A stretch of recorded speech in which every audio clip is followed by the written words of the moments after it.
सेवा में जो झुक गया वो खुद ही ऊंचा हो गया। और इतना सेवा करूंगा कि मेरा भी सब लोग प्रशंसा करें, मेरी भी तारीफें करें। इतने सालों से जूते चप्पल की सेवा करते हैं। सासंग जी बड़े प्रेम से बोलिए धन्यकार जी। एक सेवा के ऊपर बहुत ही प्यारी लाइन है।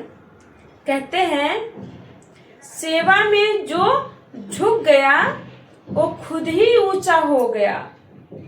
निस्वार्थ दिल से जो चला वो रब के करीब हो गया। तो सत्संग जी कैसे हैं आप सब, कमेंट करके जरूर बताइएगा। तो आज दासी आप जी के चरणों में सेवा के ऊपर कुछ ऐसी चीजें रखेगी कि जो कि आप लोगों को जरूर कुछ ना कुछ सीखने को मिलेगा। तो आओ सत्संग जी पहले सेवा के बारे में बात कर लें। सत्संग जी सेवा कोई कर्तव्य नहीं कि बस एक मेरा कर्तव्य है, काम कर ले बस हो गया। सेवा दिल से होता है।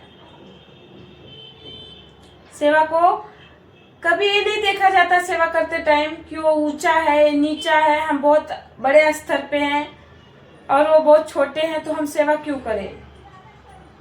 जहां पे इस मन में अहंकार खत्म होता है वहीं पे सेवा शुरू होती है। और अगर अहंकार इस मन में है तो सेवा नहीं हो पाएगा और सेवा परवान नहीं होगा। फिर कितना भी आप ये सोच लो कि हाँ आपके अंदर अहंकार है, आप सेवा कर रहे हो, किसी की भी सेवा करो, किसी भी रूप में सेवा कर रहे हो, ऐसा नहीं कि किसी का कर रहे हो, कहीं पे भी किसी भी रूप में सेवा कर रहे हो, अगर आपके अंदर अहंकार है तो सेवा परवान नहीं है। तो पहले सेवा करने के लिए इस दिल से मैं को निकालना पड़ेगा। इस मैं को निकाल दे। तो और सत्संग जी जो सेवा करके जो खुशी मिलती है ना वो दुनिया में कोई भी वो खुशी नहीं दे सकता है।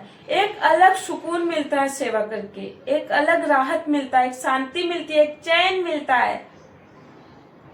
इस दिल को एक ठंडक सा महसूस होता है सेवा करके।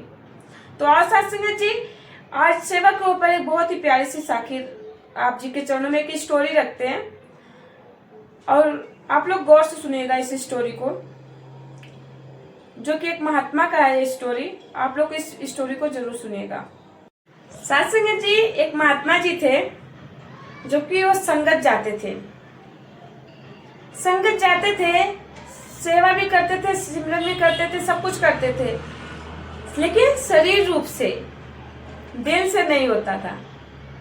तो एक दिन ऐसे संगत गए और वहां पे स्टेज पे विराजमान महापुरुष ने विचार में बोले कि सेवा ऐसा रंग है जिसमें अहंकार का दाग नहीं लगता। अगर हम सेवा कर रहे हैं तो जैसे अभी आपको दासी ने बोले ना कि अगर हमारे अंदर अहंकार है तो सेवा नहीं हो पाएगा। अगर इस अहंकार को निकाल लेंगे तब सेवा करेंगे, तब वो परवान होगी। तो वही चीज वहां पे महात्मा जी भी समझाए। तो महात्मा को जो सुन रहे थे, महात्मा जो संगत जाते थे, वो महात्मा को चीजें मन को छू गई। उनके मन में बस यही आया कि अब मैं भी सेवा करूंगा और इतना सेवा करूंगा कि मेरा भी सब लोग प्रशंसा करें, मेरी भी तारीफें करें।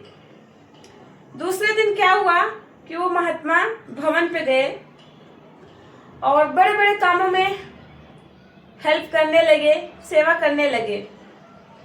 सेवा तो कर रहे थे लेकिन उनको कोई प्रशंसा नहीं कर रहा था। उनका कोई ये नहीं बोला कि हाँ महात्मा जी बहुत काम कर रहे हैं, बहुत सेवा कर रहे हैं।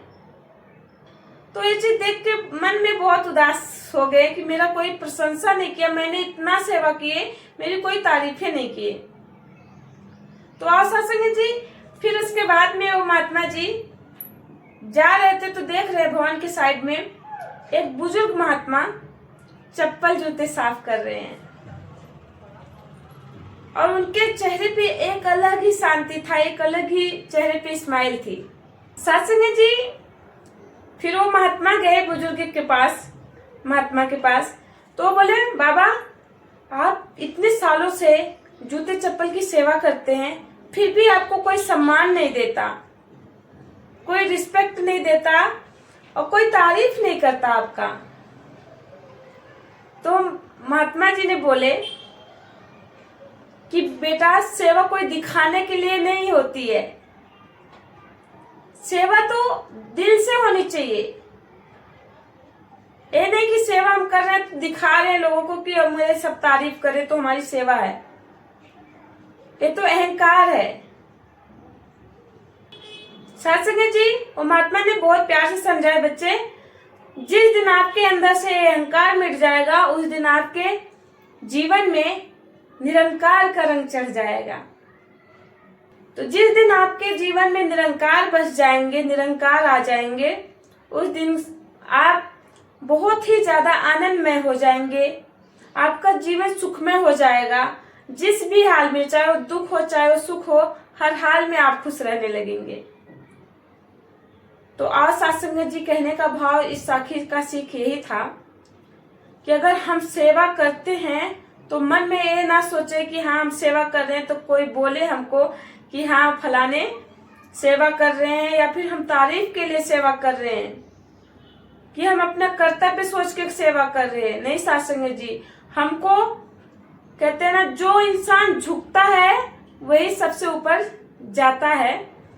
जो लोग झुकते हैं ना उनको दुनिया की कोई भी तकलीफें तोड़ नहीं सकते, कहीं ना कहीं वो हिम्मत रहती है उनके अंदर।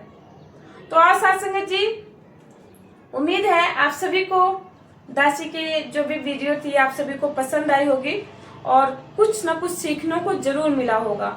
अगर आप सभी को कुछ ना कुछ सीखने को मिला हो तो प्लीज आप सब कमेंट करके जरूर बताइएगा और इस वीडियो को लाइक भी कर दीजिएगा। तब तो सत्संग जी, बख्श लेना जी, दासी भी नादान बच्ची है, आप जी की बिटिया है। बोलने दौरान कभी हो जाता है मिस्टेक, तो अगर कहीं त्रुटियां हो जाए तो बख्श लेना और अपने चरणों से लगा के रखना। मिलते हैं अगले वीडियो में कुछ अच्छे विचार के साथ। धन्यवाद जी संतों।